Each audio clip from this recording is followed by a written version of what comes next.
So if you ever find yourself unintentionally pushing guys away to create distance because you're afraid of intimacy and you're afraid of abandonment, you have a good guy in your hands, it's not going to be a problem. Remember, you can't do the wrong thing with the right guy. So just allow men to be good to you. Allow men to give to you. Don't say, I got it. I could do it myself. I'll drive myself home from the hospital. Allow people to take care of you. It makes them feel special. It makes you feel special. It's a win-win-win.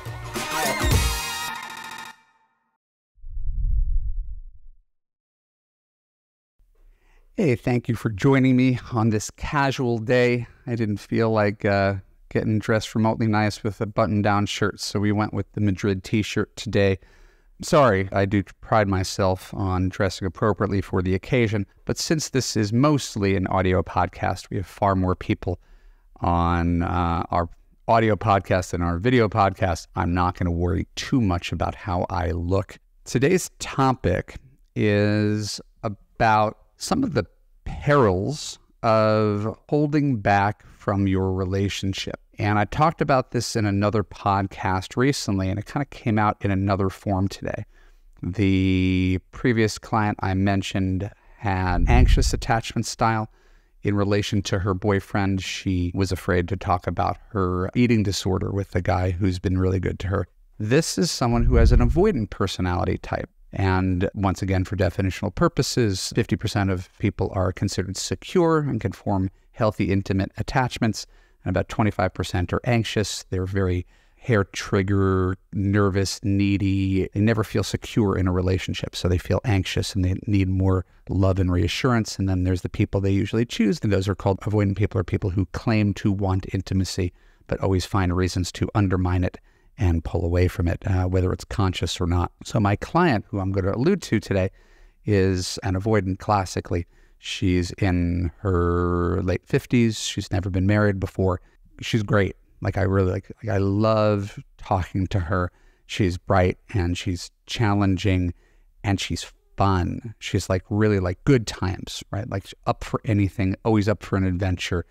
We wrote her a really amazing profile, and she very quickly got a boyfriend. Her boyfriend has been, the notable characteristic for her boyfriend is that he's younger and he's very recently divorced, just signed the papers this year kind of thing. He's a high-risk guy. I don't necessarily agree with, taking a chance on a high-risk guy, but if you're going to go with a high-risk guy, go with a high-risk guy who treats you like gold. And my client's boyfriend has been treating her amazing, just really seeing each other, despite the fact that they both have busy jobs and lives, people in their 50s. There's never been a moment's doubt about where he stood with her, which almost renders her avoidance personality type irrelevant. If he's always, checks in every day, sees her 3-4 times a week, plans vacations with her, and they're always going away and having fun together.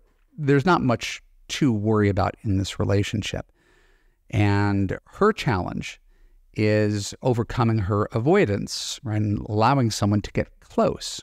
And so she tends to hold things back from her partners because as long as we could keep things really light, or as long as she could choose a partner who it's ultimately doomed with, oh, here's a long distance guy. Oh, here's a friends with benefits guy. Oh, here's a guy who is recently separated or married.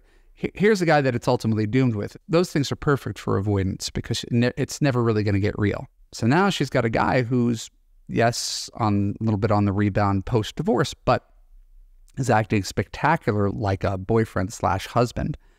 She hurts herself in the past week, has to go to the emergency room. This guy drops everything, takes care of everything for her, won't let her lift a finger, really stepped up.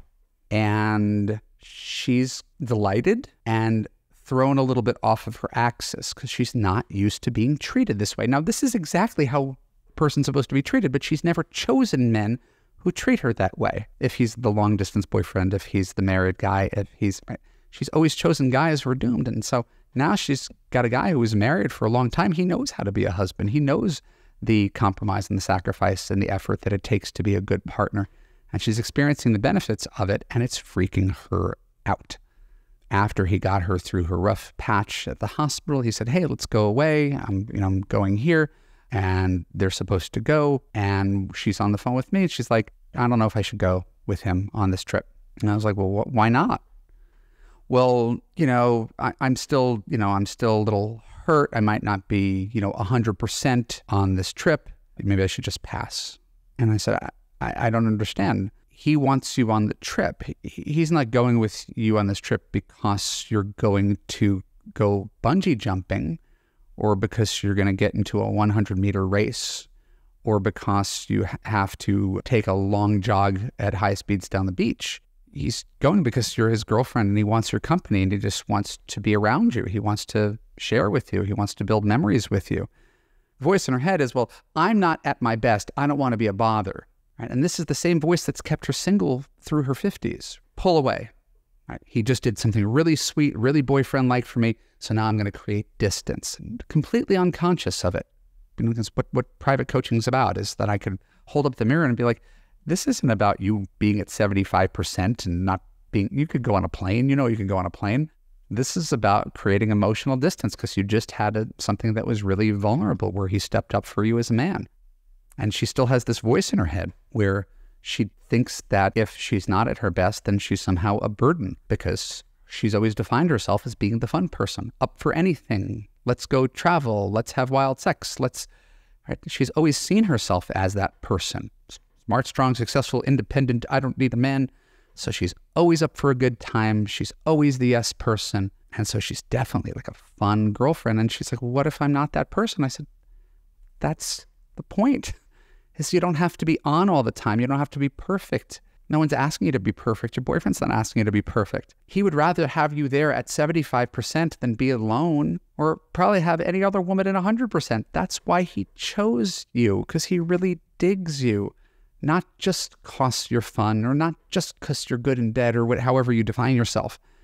And he just wants to spend time with you. Don't keep on creating arbitrary distance for no real reason, because all it's going to do is kill the momentum and slow down this thing that's actually starting to cement itself as a real relationship where you become indispensable to his life.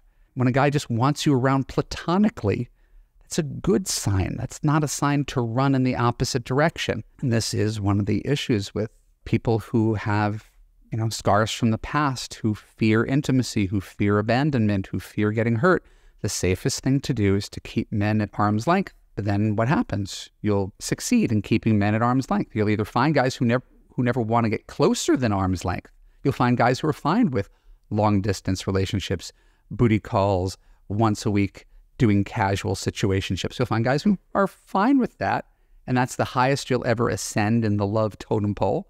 Or you'll find a good guy who's like, I'm trying to get closer to you, and you keep on creating distance. And eventually that guy's going to tire of, I feel like we're treading water in this relationship. Why won't you let me in? Usually why people don't let someone in is just fear. Fear of using their words against them, fear of abandonment, fear that he's going to be like every other jerk-off in the past when he has nothing to do with every other jerk-off in the past. He's an independent roll of the dice. He might be a jerk-off. I can't say. But based on all of his behaviors for the past 5 months, my client's got a great boyfriend, and she's got to stop pushing him away and allow him to come in and allow him to step up and feel needed as a man. It's what he wants to do. Give him the blessing of feeling important to you. So if you ever find yourself unintentionally pushing guys away to create distance because you're afraid of intimacy and you're afraid of abandonment, when you have a good guy in your hands, it's not going to be a problem. Remember, you can't do the wrong thing with the right guy. So just allow men to be good to you. Allow men to give to you. Don't say, I got it. I could do it myself. I'll drive myself home from the hospital. Allow people to take care of you. It makes them feel special. It makes you feel special. It's a win-win-win. That's how you have a great relationship. So thanks again for listening. Always a pleasure. I look forward to seeing you sometime soon in Love You. Bye-bye.